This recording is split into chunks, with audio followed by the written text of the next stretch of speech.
अक्सर जब हम विपश्यना ध्यान साधना के लिए पंजीकरण कराते और विपश्यना ध्यान केंद्र पर जाते हैं तो जाने से पहले हमारे मन में कुछ विचार आते हैं। उन विचारों में एक विचार यह भी है कि क्या विपश्यना ध्यान साधना किसी धर्म से जुड़ी हुई है?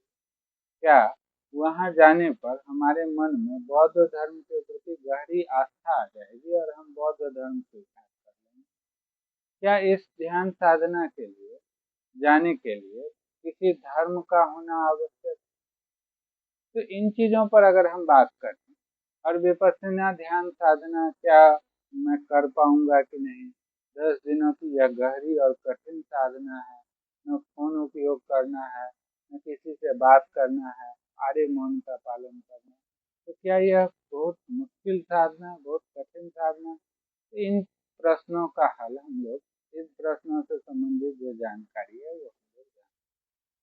पहली बात कि जो भगवान बुद्ध अर्थात तथागत जो थे, उन्हें जो ज्ञान की प्राप्ति हुई थी, जिस विधि द्वारा प्राप्त हुई थी, ज्ञान अर्थात संबोधि, ज्ञान की बात से आते यहाँ पे संबोधि है, उसको कहा गया विपश्यना, अति प्राचीन साधना। और यह जो साधना है वो सर्वजनीन है।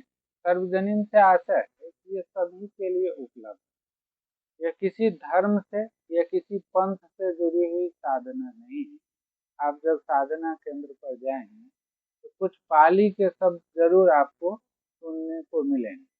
जो जानकारियां दी जाएंगी, जो निर्देश दिए जाएंगे, उसमें पाली के शब्दों का प्रयोग किया जाएगा। परंतु पाली इसलिए है क्योंकि इस साधना विधि का जो पालन शुरुआती समय में किया गया, जिन क्षेत्रों में किया गया, उनकी सामान्य बोलचाल की भाषा यह पाली। इससे कोई अंतर नहीं पड़ता कि किस मतलब भाषा में इन शब्दों का प्रयोग किया गया। जैसे कुछ शब्द, जैसे भवतु सब मंगलम, ये शब्द आपको बार बार मिलेगा। हाँ, तो इसका आशय होता है कि सर्व का मंगल हो, सबका कल्याण हो।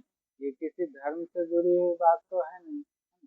साथ ही साथ इसकी जो प्रक्रिया है उसमें किसी धर्म की चर्चा कभी की ही नहीं जाती। किसी धर्म से इसका जुड़ाव नहीं होता। इसमें आप जब जाएंगे तो एक बात आपसे बताया जाएगा कि ये शुद्ध धर्म का ज्ञान। शुद्ध धर्म कहने का मतलब कि ऐसा धर्म जो सर्वजनीन है, जो मानव कल्याण के लिए, तो ये कल्याणकारी शिक्षा है, कल्याणकारी विद्या है। इसका संबंध किसी धर्म से नहीं है। इस साधना को हिंदू, मुस्लिम, सिख, ईसाई कोई भी कर सकता है। आप जानिएगा कि विपश्यना ध्यान साधना भारत के साथ साथ विदेश के कई देशों में प्रचलित है और भारतीय ध्यान साधना केंद्र पर भी कई विदेशी पर्यटक आकर इस ध्यान साधना को ग्रहण कर रहे हैं। और ये आप जब जाएंगे और इसका आप 10 दिनों का कोर्स करेंगे तो आप स्वतः इस बात से परिचित हो जाएंगे कि इसका किसी धर्म से या किसी पंथ से कोई आशय नहीं। इसकी जो प्रक्रिया है उसमें भी किसी धर्म से जुड़ी हुई बातें कभी बताई ही नहीं जाती। किसी धर्म से इसका जुड़ाव हो ही नहीं सकता। ये सर्वजनीन है, सबके लिए है। इसका धर्म से कोई जुड़ाव हमें कभी देखने को नहीं मिलता। दूसरा कि क्या इस साधना की प्रक्रिया काफी मुश्किल है, काफी कठिन है?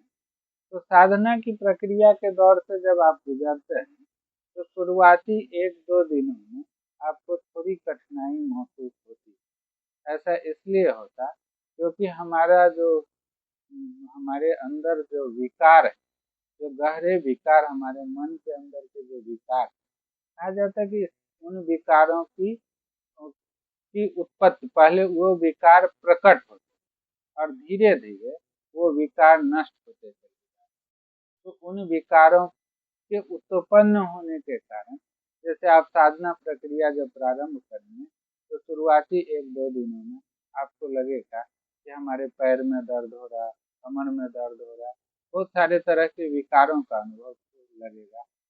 लेकिन जैसे जैसे आप इस साधना के चरण में बढ़ते जाएंगे, आपको बताया गया है कि साधना का जो शुरुआती चरण होता है वो आनापान ध्यान साधना। आनापान समाधि, आप जानते हैं कि विपश्यना के 3 चरण हैं। पहले को हम लोग शील कहते हैं। शील में उन पंचशीलों का पालन करना।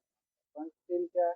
पहले आर्य मौन का पालन करना, अहिंसा नहीं करनी है, अहिंसा का पालन करना मतलब हिंसा नहीं करनी है, चोरी नहीं करनी है, कोई भी नशा का सेवन नहीं करना। जब तक आप इस ध्यान साधना में जुड़े हैं तो नशा का सेवन नहीं करते हैं और ब्रह्मचर्य का पालन करते हैं। ठीक है, तो ये शील हो गए। और समाधि किससे आती है? तो उसके लिए हम लोग आनापान ध्यान साधना हमें सिखाई जाती है। शुरुआती 3.5 दिनों की साधना जो होती है वो आनापान ध्यान साधना की होती है। उसके बाद विपश्यना। विपश्यना ध्यान साधना में क्या होता है कि हमें जब हम समाधि यानी आनापान का अभ्यास लंबे समय तक कर पाते तो हमें अपने शरीर के संवेदनाओं को जानने और उनके प्रति जागरूकता की जो भावना होती है, जागरूक होकर हम उन संवेदनाओं को देख पाते और उन संवेदनाओं का किस प्रकार उत्पाद होता है, व्यय होता है और वे संवेदनाएं धीरे धीरे नष्ट होती चली जाती है। तो हमें यह सिखाया जाता है कि उन संवेदनाओं को दृष्टता भाव या तटस्थता भाव या समता भाव में रहकर किस प्रकार देखें। जब इस ध्यान साधना की जो अनुभूति होती है वो काफ़ी अच्छी होती है। जब आप इस ध्यान साधना केंद्र पर जाएंगे और इस ध्यान साधना की प्रक्रिया को पूर्ण करेंगे तो आपको खुद ही अनुभव होगा कि जीवन का यह एक ऐसा ज्ञान है जिसकी सहायता से हमारा मंगल हो सकता है, हमारे साथ साथ सभी जीवों का, सभी व्यक्तियों का मंगल हो सकता है। तो आप आने वाले गुरु पूर्णिमा से पहले, आप जानते हैं कि 29 जुलाई को गुरु पूर्णिमा, यदि संभव हो तो आने वाले गुरु पूर्णिमा से पहले आप पंजीकरण कराकर किसी विपश्यना ध्यान केंद्र पर अवश्य जाएं। वहां जाकर इस साधना प्रक्रिया से गुजरें और अपने जीवन में परिवर्तन लाएं। आशा है कि आपको इससे संबंधित जो जानकारी मिली होगी उससे कुछ शंकाएं दूर हुई होंगी। इसी तरह से हम लोग विपश्यना ध्यान साधना के बारे में